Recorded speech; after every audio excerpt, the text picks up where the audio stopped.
should start just singing the Out of the Box song, So Long, Farewell to You, My Friend, after every video. Because it has been a minute, I decided that I'm gonna do a faith chat today, but it's also gonna be kind of like a story time as well.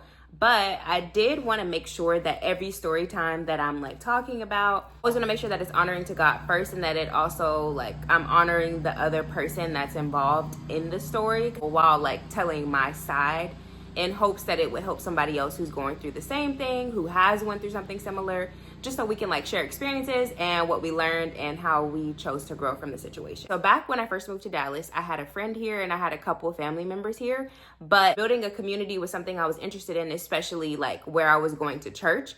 So I started serving very soon after I joined the church. I mostly met all the people I knew at church who later like became friends through serving. I was a greeter, so I ended up meeting a couple friends. We started hanging out. They introduced me to a friend that they had, and what I thought was like cool about her is like she was like, "Oh, I also just moved to Dallas not too long ago." So we were able to like connect on that level. And like I said, so then it became like all of us just like going out after church, meeting up, hanging out. The last of the friends that I had met, so the friend who had also just recently moved to Dallas, after we had been friends for a while, she ended up mentioning that she needed a place to stay. I feel like with me, if you tell me that you need something, I'm gonna try my best to help you get the thing that you need. Even if I can't completely like solve your problem, if I can help you in whatever way, I'm gonna try to help you. So when the friend had mentioned like needing a place to stay, at the time I was not living in a super big place, but I'm like, hey, like, you know, I have a living room. It's not a lot, but at least I do have a little bit of space to offer. So then I take this to God in prayer. I'm like, God, are you saying that it's for me to open up my home to this person and for them to stay with me? So I started off right. I started off by asking God, is this what you want me to do? However, I asked that question and I did not sit and allow God to respond.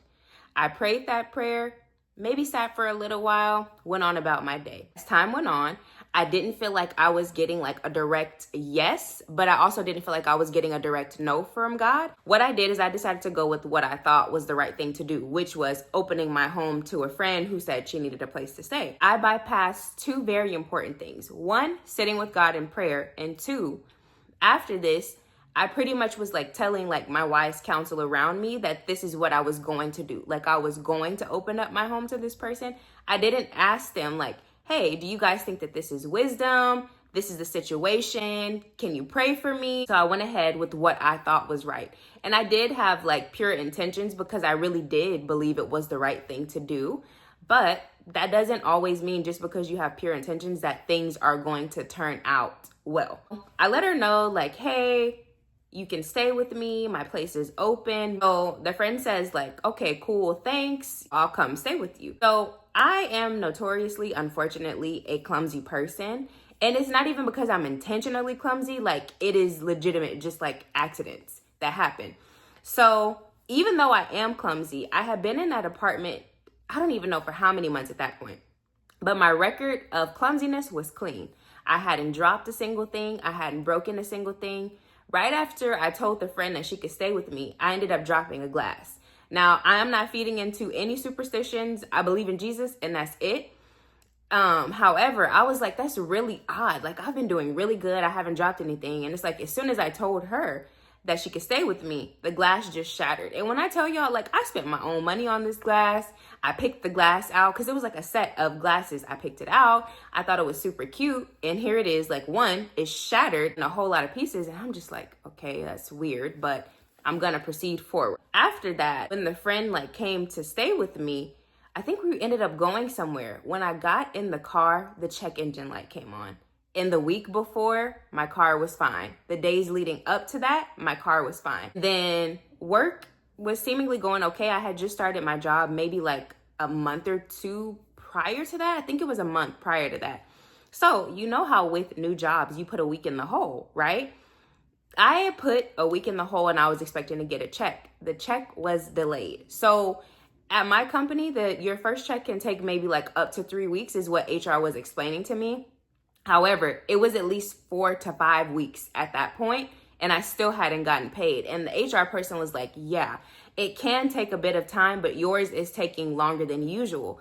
So I'm like, okay, mind you, at the same time, I'm starting to like think a lot of things are starting to happen. Like, God, what's going on? Just started noticing like little, like small things that kept happening. Granted, again, I think that we should not be always like looking for signs. I think that we should trust God.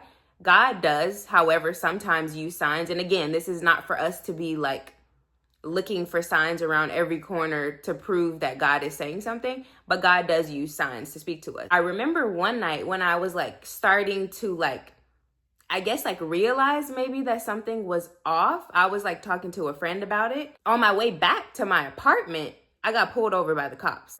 And they were like, oh, ma'am, like your headlights aren't on. And I'm like, that's weird, because every time I get in the car at night, because the car at the time like had the automatic headlight, so you have to turn it on when you got in the car manually. And I did it every single time. But that I was like, of course, this would be the one night that I forget to turn it on, whatever. So I end up going back to my apartment. And mind you, all of these things now are like starting to swirl in my mind. Like, God, are these things connected?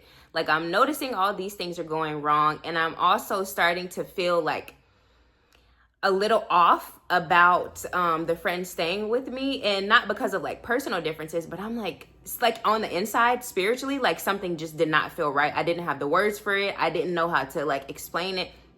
Something didn't feel right. So I ended up getting pulled over, and I ended up going back to the apartment. I put my key in the apartment door and both locks are locked. And I'm like, she's never locked both locks before. I was like, okay, let me just try to call her and see if I can like get into the apartment, because at that point I was like, I'm ready to go to sleep. It's nighttime. I just got pulled over. I'm trying to process it. But I remember like when she finally like opened the door, there is like this like darkness in her eyes. And I don't know what it is, but I feel like through life experiences, I've learned to like look at people's eyes. When people have like lightness in their eyes, like I'm drawn to that. And when people don't, I'm like, After that, I ended up having a dream. And when I say that God showed me so much mercy in that situation, mind you, we're just gonna look at this like from a physical standpoint. I have a friend staying with me that I don't know that well. I'm not sure what things she's struggling with outside of the things that she's telling me. I thought I was doing the right thing by opening up my home to somebody who was not only like a friend, but like a fellow believer in the church. We went to the same church. I feel like I'm doing the right thing, but there are little things that I'm starting to see, like things in my life are starting to go wrong. And I'm starting to notice like spiritually, like there are some things that I feel like are off with the friend. So I'm trying to like reconcile, okay, like, is this just me? Am I making too much out of it? But at this point, I've seen too many things and I know that it's not me. And like, clearly God is trying to get my attention at this point after I had the dream. So in the dream, God was pretty much showing me like this person is like playing with fire. The things that they're doing, like consequences are going to quickly follow. And I was in the dream and I was able to see it from a distance off. And it's as if like God was showing me like, hey, this is what's about to happen. I'm giving you mercy and allowing you to see that this is what it is. And also like, you're not crazy. Like these things are connected and it's revealing what's going on like spiritually with this person. And when I tell you that time, I prayed about that dream and then I took that to my wise counsel and I'm like, this is the dream I had.